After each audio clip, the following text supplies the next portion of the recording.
Good evening. Our top story this week. British and American researchers find that kids who are bounced around through an uncaring foster care system come out of it even more screwed up than before they went in. In Connecticut, officials are pushing forward a bill that would require state investigations based on confidential behavioral health assessments of every public school student and every homeschooled student at the ages of 12, 14, and 17. Arizona drops an $11.5 million federal grant because the state's foster care system can't keep up with the requirements. Colorado announces major reforms to their child welfare system, including a creation of a statewide hotline to make it easy for you to rat anybody out. And in Illinois, children who survive abuse are often condemned to be bounced around through a cruel and unjust child welfare system with little chance for a normal life. In Florida, the child protective industry is featuring African American kids who are available for adoption in its celebration of Black History Month. Florida's private agencies who cash in on state contracts are growing as fast as the lobbyists who are pushing for more money for said agencies. And a Florida judge is accusing the child protective industry of denying desperately needed mental health services to a foster child who was molested. The U.S. Congress quietly passes H.R. 6655, which is supposed to prevent the killing of very small children, but will ultimately make it easier for CPS agents to come into your homes and take them away. In Maine, a newspaper that usually preaches CPS propaganda suggests that the state's request for an additional $4.2 million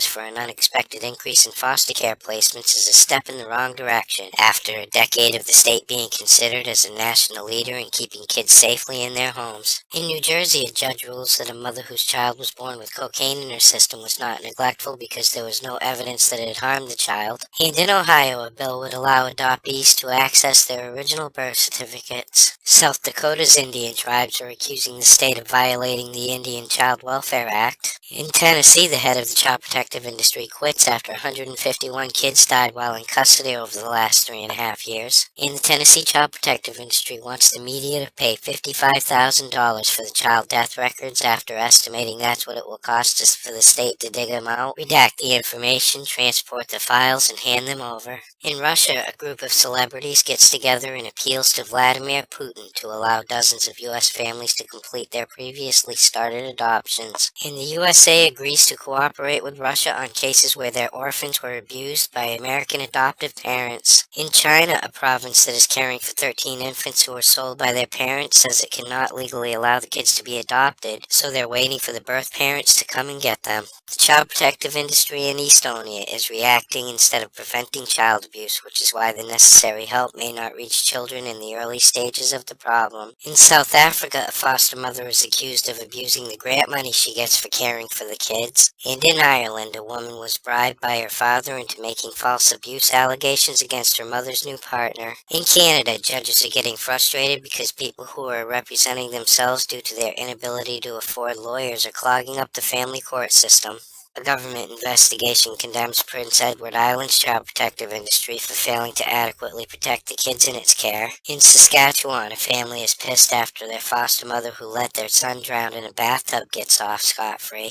An 11-year-old in British Columbia who was tasered by police was failed by the province's child protective industry, according to a watchdog report. And parents of special needs kids in New Brunswick are worried about potential fraud charges after being encouraged by social workers to falsify their respite care forms. In England, the Justice Minister admits to spanking his kids when they behave badly amidst calls to ban spanking in the country. Orphans from Hong Kong who came to Britain back in the 1960s are complaining about racism, prejudice, and alienation that they are going through. A childless couple who desperately wanted kids is jailed for a year after smuggling a kid to England from Africa. And a ban on mixed-race adoptions in England is going to be lifted so that thousands of children will have a chance to be adopted. British social workers would no longer have to promote contact between real parents and foster kid if a new bill is passed. A British father is upset after being branded as a pedophile by British social workers after being cleared by the court. A British social worker will be removed from the register due to his misconduct in dealing with children's cases. In Scotland Yard stole the identities of around 80 dead children for use by undercover officers. In entertainment news this week, the porn star known as the Octomom calls her kid's school in a panic, thinking that one of her kids didn't get off the school bus. The school calls the police, and the nanny tells the investigating officer that he was perfectly fine and sound asleep in his bed. In sports, a family court judge in Atlanta goes off on basketball star Allen Iverson for being a horrible and irresponsible parent to his 5 kids. And the anti-abuse people are upset after it was announced that former boxing champ Mike Tyson will be playing a child abuse victim on Law & Order Special Victims Unit after he did 3 years for rape back in 1992. In Montana, a woman gets 20 years in prison after a 3-year-old foster child died in a hot car while in her care.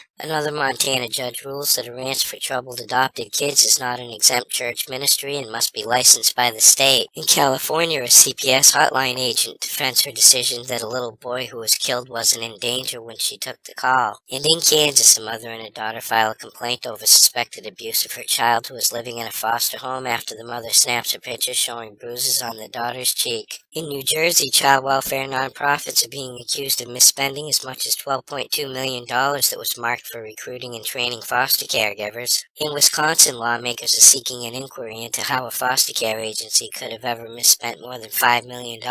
But the couple who was accused in that case is actually claiming that they were underpaid. A judge in Florida allows 3 names to be put on a child's birth certificate, including a lesbian couple and a gay man who donated sperm to them. In Nebraska, divorced fathers and family law attorneys are asking lawmakers to pass a shared custody bill. And finally, tonight in Pennsylvania, a 6-year-old girl crashes her mother's car while making an attempt to go visit her father. For these stories and all the latest dirt on the child protective industry, visit www.legallykidnapped.com. And until next week, this is Baby LK. Over and out.